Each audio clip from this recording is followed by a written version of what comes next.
بسم اللہ الرحمن الرحیم۔ السلام علیکم۔ سب سے پہلے درود شریف حضور نبی کریم صلی اللہ علیہ وآلہ وسلم کی بابرکت ذات پر۔ وہ شخص جس نے تنہائی میں اللہ تعالیٰ کا ذکر کیا، اللہ کو یاد کرنے بیٹھ گیا، کوئی دیکھنے والا نہیں تھا، وہ تنہا تھا، حجرے میں تھا، اپنے بند کمرے میں تھا، اپنے رب کو یاد کیا۔ اللہ کو یاد کرتے کرتے اس کی آنکھوں سے آنسو ٹپکنے لگے،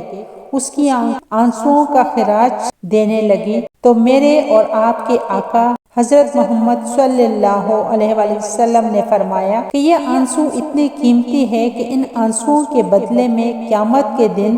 عرش الہی کا سایہ نصیب ہوگا۔ مولانا رومی فرماتے ہیں کہ جہاں پانی گرتا ہے وہاں سبزہ اگتا ہے، اور جہاں آنسو گرتے ہیں وہاں رحمت اترتی ہے۔ آنسو گناہوں کو دھوتا ہے، یہ اندر کی صفائی و ستھرائی کرتا ہے۔ جب کوئی انسان دکھ، تکلیف، اذیت اور بے بسی کی انتہا کو لے کر اونچی اونچی آواز میں اس کے سامنے سسکیاں لے کر رو رہا ہوتا ہے، تو اللہ تعالیٰ اپنے فرشتوں سے فرماتے ہیں کہ جاؤ دیکھو کہ میرا بندہ کیوں رو رہا ہے، اسے چپ کروا دو، تو فرشتے چپ کروانے کی کوشش کرتے ہیں۔ جب انسان تھک ہار کر اللہ کے پاس جا کر سوال کرتے ہیں کہ یا باری تعالیٰ، آپ تو جانتے ہیں کہ کس غرض سے رو رہا ہے، اللہ پاک فرماتے ہیں کہ وہ اپنی ایک بہت پیاری چیز کی تڑپ میں آنسو بہا رہا ہے جو میں نے واپس لے لی، کہ بہت جلد ایک ایسی چیز سے نواز دوں گا کہ تمام مخلوق اس پر رشک کرے گی، چھین جانے والی چیز کو بھی بھول جائے گا۔ سورہ بقرہ میں ہے، پھر اس کے بعد بھی تمہارے دل سخت ہو گئے، چنانچہ وہ سختی میں پتھروں جیسے ہو گئے ہیں، یا ان سے بھی زیادہ سخت ہو چکے ہیں، اس لیے کہ بے شک پتھروں میں تو بعض ایسے بھی ہیں جن سے نہریں پھوٹ نکلتی ہیں، اور یقیناً ان میں سے بعض وہ پتھر بھی ہیں جو پھٹ جاتے ہیں تو ان سے پانی ابل پڑتا ہے، اور بے شک ان میں سے بعض ایسے بھی ہیں جو اللہ کے خوف سے گر پڑتے ہیں۔ افسوس تمہارے دلوں میں اس قدر نرمی، خستگی اور شکستگی بھی نہیں رہی، اور اللہ تمہارے کاموں سے بے خبر نہیں۔ المائدہ میں ہے، اور یہی وجہ ہے کہ ان میں سے بعض سچے عیسائی جو اس قرآن کو سنتے ہیں جو رسول کریم صلی اللہ علیہ وآلہ وسلم کی طرف اتارا گیا، تو آپ ان کی آنکھوں کو اشکریز دیکھتے ہیں۔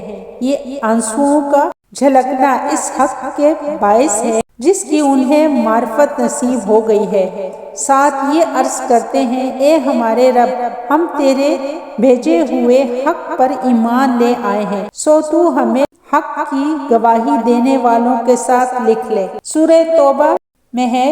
بس انہیں چاہیے کہ تھوڑا ہنسے اور زیادہ روئیں، کیونکہ آخرت میں انہیں زیادہ رونا ہے، یہ اس کا بدلہ ہے جو وہ کماتے تھے۔ سورہ بنی اسرائیل میں ہے، فرما دیجئے تم اس پر ایمان لاؤ یا ایمان نہ لاؤ،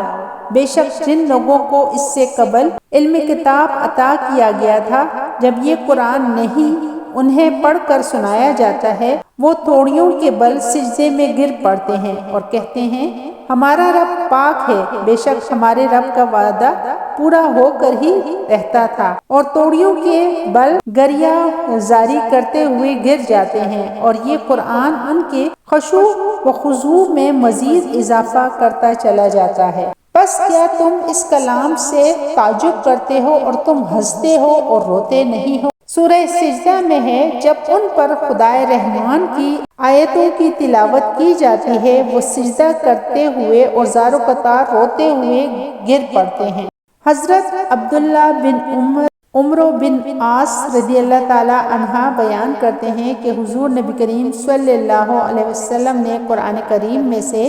حضرت ابراہیم علیہ السلام کے اس قول کی تلاوت فرمائی، اے میرے رب، ان بتوں نے بہت لوگوں کو گمراہ کر دیا ہے، جو شخص میرا پیروکار ہوگا وہ میرے راستے پر ہے، اور جس نے میری نافرمانی کی تو اس کو بخشنے والا مہربان ہے۔ اور وہ آیت پڑھی جس میں حضرت عیسیٰ علیہ السلام کا یہ قول ہے، اے اللہ، اگر تو اس کو عذاب دے تو یہ تیرے بندے ہیں، اور اگر تو ان کو بخش دے تو تو غالب اور حکمت والا ہے۔ پھر رسول کریم صلی اللہ علیہ وسلم نے اپنے دست مبارک بلند کیے اور فرمایا، اے اللہ میری امت میری امت۔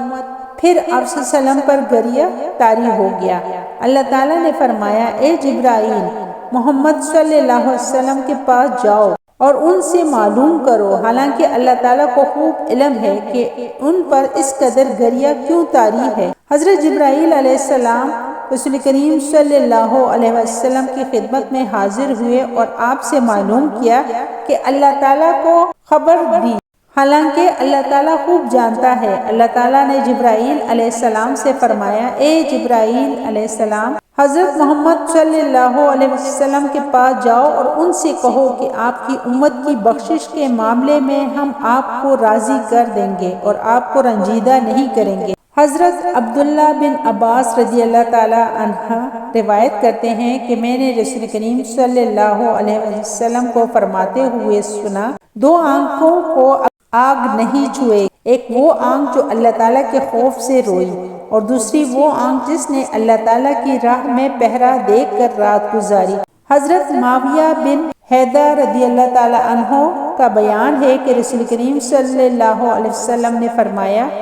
تین افراد کی آنکھیں دوزخ نہیں دیکھیں گی، ایک وہ آنکھ جس نے اللہ کی راہ میں پہرا دیا، دوسری وہ آنکھ جو اللہ کی خشیت سے روئی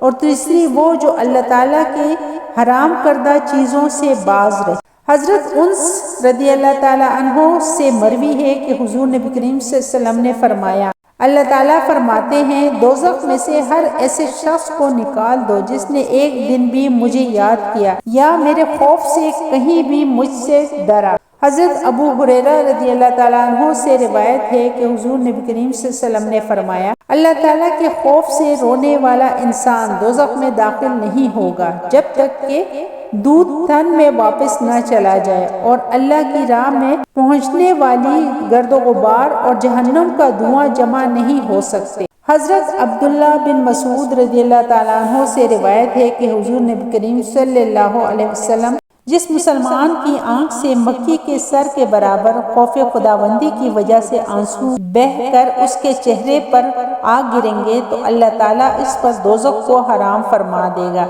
حضرت ابو ہریرہ رضی اللہ تعالیٰ عنہ سے روایت ہے کہ جب یہ آیت نازل ہوئی، پس کیا تم اس کلام سے تعجب کرتے ہو اور تم ہنستے ہو اور روتے نہیں ہو؟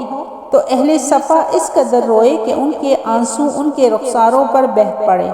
جب حضور نبی کریم صلی اللہ علیہ وسلم نے ان کے رونے کی آواز سنی تو آپ صلی اللہ علیہ وسلم بھی ان کے ساتھ رونے لگے اور آپ صلی اللہ علیہ وسلم کے رونے کی وجہ سے ہم بھی رونے لگے۔ حضور نبی کریم صلی اللہ علیہ وسلم نے فرمایا، جو شخص اللہ تعالیٰ کے خوف سے رویا وہ دوزخ میں داخل نہیں ہوگا اور نہ گناہ پر اصرار کرنے والا جنت میں داخل ہوگا۔ اگر تم لوگ گناہ نہ کرو تو اللہ تعالیٰ ایسے لوگ لے آئے گا جو گناہ کریں گے اور اللہ تعالیٰ انہیں بخشے گا۔ حضرت حیثم بن مالک رضی اللہ تعالیٰ عنہ سے روایت ہے، وہ بیان کرتے ہیں کہ حضور نبی کریم صلی اللہ علیہ وسلم نے لوگوں سے خطاب فرمایا تو خطاب کے دوران آپ صلی اللہ علیہ وسلم کے سامنے بیٹھا ہوا ایک شخص رو پڑا۔ اس پر حضور نبی کریم صلی اللہ علیہ وسلم نے فرمایا، اگر آج تمہارے درمیان وہ تمام مومن موجود ہوتے جن کے گناہ پہاڑوں کے برابر ہے تو انہیں اس ایک شخص کے رونے کی وجہ سے بخش دیا جاتا، اور یہ اس وجہ سے کہ فرشتے بھی اس کے ساتھ رو رہے تھے اور دعا کر رہے تھے، اے اللہ نہ رونے والوں کے حق میں رونے والوں کی شفاعت قبول فرما۔ حضرت مطرف اپنے باپ سے روایت کرتے ہیں کہ میں بارگاہ نبی میں حاضر ہوا، آپ صلی اللہ علیہ وسلم نماز ادا فرما رہے تھے اور آپ کے سینے اقدس اور اندرون جسد میں رونے کی وجہ سے ایسا جوش اور ابال محسوس ہوتا تھا جیسے کہ دیگ جوش رہا ہو جو چولہے پر چڑھی ہو۔ حضرت ثابت بن سرہ رضی اللہ تعالیٰ عنہ فرماتے ہیں کہ حضور نبی کریم صلی اللہ علیہ وسلم کی دعاؤں میں سے ایک دعا مبارک یہ بھی تھی، اے اللہ مجھے ایسی دو آنکھیں عطا فرما جو زور سے برسنے والی ہو اور برستے آنسوؤں کے ساتھ روئیں اور تیرے عذاب و عطاب سے خوفزدہ ہوں، اس سے قبل کہ آنسو خون بن جائیں اور داڑیں انگارے یعنی عذاب نار میں مبتلا ہونے سے قبل اس عذاب کا ڈر اور خوف دل میں پیدا ہو جائے، تاکہ آنکھیں آنسوؤں کے ذریعے اس آگ کو بجھا لیں اور اس کا ملاحظہ کرنے سے پہلے ہی اس کے بچاؤ کی تدبیر کر لیں۔ حضرت زید بن ارقم رضی اللہ تعالیٰ عنہ نے بیان کیا ہے کہ ایک آدمی نے عرض کیا، یا رسول اللہ صلی اللہ علیہ وسلم، میں دوزخ سے کیسے بچ سکتا ہوں؟ آپ صلی اللہ علیہ وسلم نے فرمایا، اپنی آنکھوں کے آنسوؤں کے ذریعے۔ جو آنکھ اللہ تعالیٰ کے خوف سے رو پڑے اسے کبھی دوزخ کی آگ نہیں چھوئے گی۔ حضرت ابو ہریرہ رضی اللہ تعالیٰ عنہ کا بیان ہے کہ رسول کریم صلی اللہ علیہ وسلم نے فرمایا، اس آنکھ کے علاوہ ہر آنکھ قیامت کے دن رو رہی ہوگی جو اللہ تعالیٰ کی حرام کردہ چیزوں کو دیکھنے سے جھکی رہے، اور وہ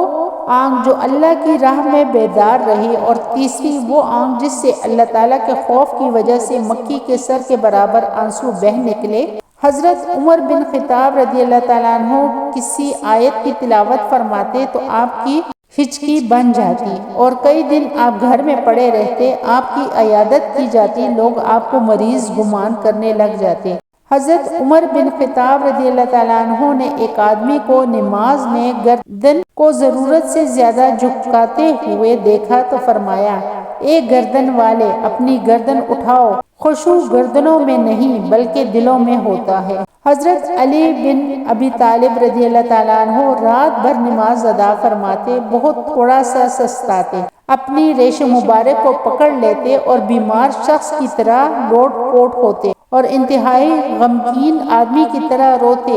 حتیٰ کہ صبح ہو جاتی۔ حضرت ابی بن کعب رضی اللہ تعالیٰ عنہ نے فرمایا، تم پر شریعت اور سنت لازم ہے، پس اس دنیا میں جو بھی شخص شریعت اور سنت پر رہتے ہوئے اللہ تعالیٰ کو یاد کرے اور اللہ تعالیٰ کے خوف سے اس کی آنکھوں سے آنسو جاری ہو جائے تو اللہ تعالیٰ اسے کبھی بھی عذاب نہیں دے گا۔ حضرت ابو موسیٰ اشعری رضی اللہ تعالیٰ عنہ نے فرمایا، اے لوگو، رویا کرو،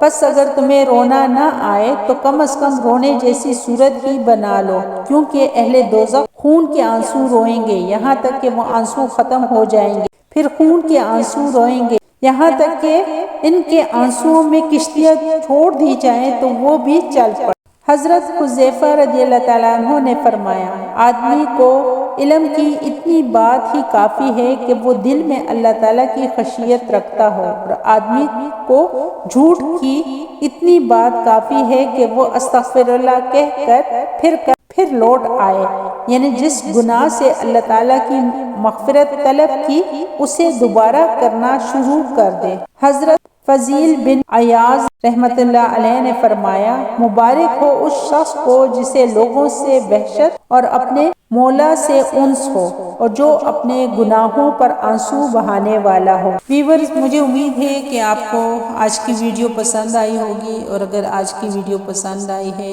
تو میرے چینل پروڈکٹیو مسلم کو لائک، شیئر اور سبسکرائب کریں۔ جزاک اللہ۔ اللہ حافظ۔